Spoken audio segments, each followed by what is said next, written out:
The tension in the air was thicker than usual on March 4, 2025.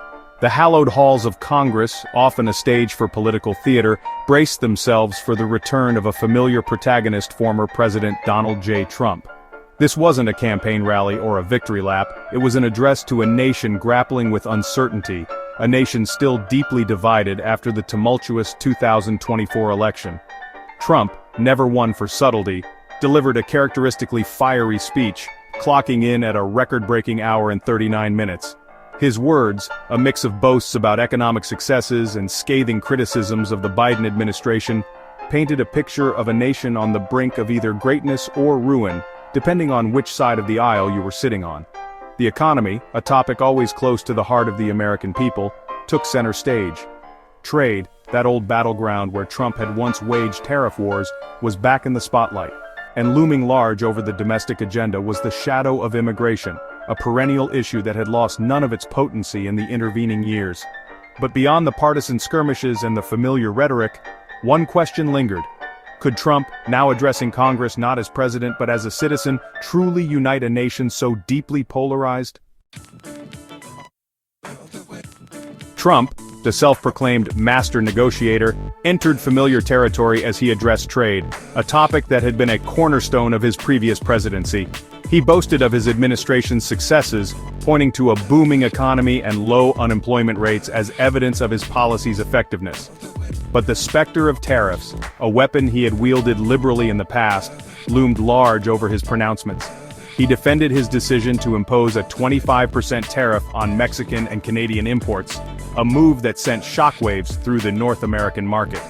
China too found itself in the crosshairs, with Trump slapping a 20% tariff on Chinese goods, citing unfair trade practices and the flow of fentanyl into the country. These actions, he assured the nation, were not meant to punish but to protect, to level the playing field, and bring back American jobs. The response was swift and predictable. Canada retaliated with tariffs of its own, while Mexico promised a measured response. The stock market, that barometer of economic confidence, reacted with volatility, reflecting the uncertainty that gripped the business world.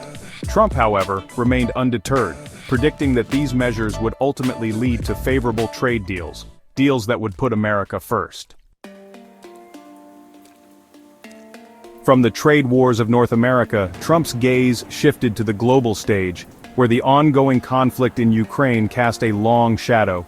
He announced a pause in military aid to Ukraine, demanding that President Zelensky commit to peace talks with Russia and sign a minerals agreement favorable to American interests. This move, met with a mixture of apprehension and cautious optimism, highlighted Trump's transactional approach to foreign policy, one where American interests always came first. He touted his administration's decision to withdraw from the Paris Climate Accord and the World Health Organization, framing these moves as assertions of American sovereignty rather than isolationist tendencies. His pronouncements on Greenland, which he had previously expressed interest in purchasing, and the Panama Canal, which he falsely claimed to have reclaimed, elicited more than a few raised eyebrows. His critics, both at home and abroad, accused him of undermining global stability and alienating allies. His supporters, however, saw it as a refreshing change from the perceived weakness of the previous administration.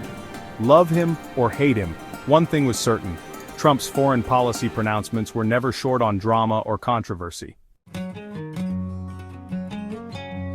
The reactions to Trump's speech were as varied and divided as the nation he addressed.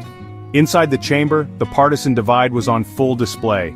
Democrats clad in Resist t-shirts staged a walkout during his speech, while some, like Representative Al Green, were more vocal in their disapproval, leading to their removal from the chamber.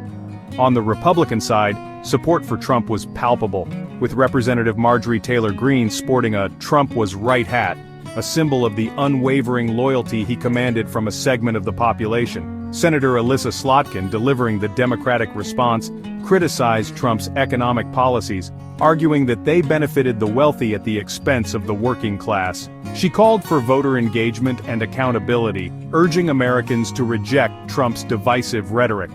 Public opinion, as reflected in polls conducted after the speech, remained largely unchanged, with Republicans applauding his message and Democrats condemning it.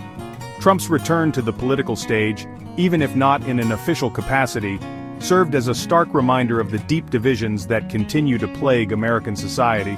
His speech, a blend of familiar rhetoric and controversial policy pronouncements, did little to bridge the gap between the two Americas. Instead, it seemed to further entrench the partisan divide, leaving the nation wondering what the future holds and if a house divided against itself can truly stand.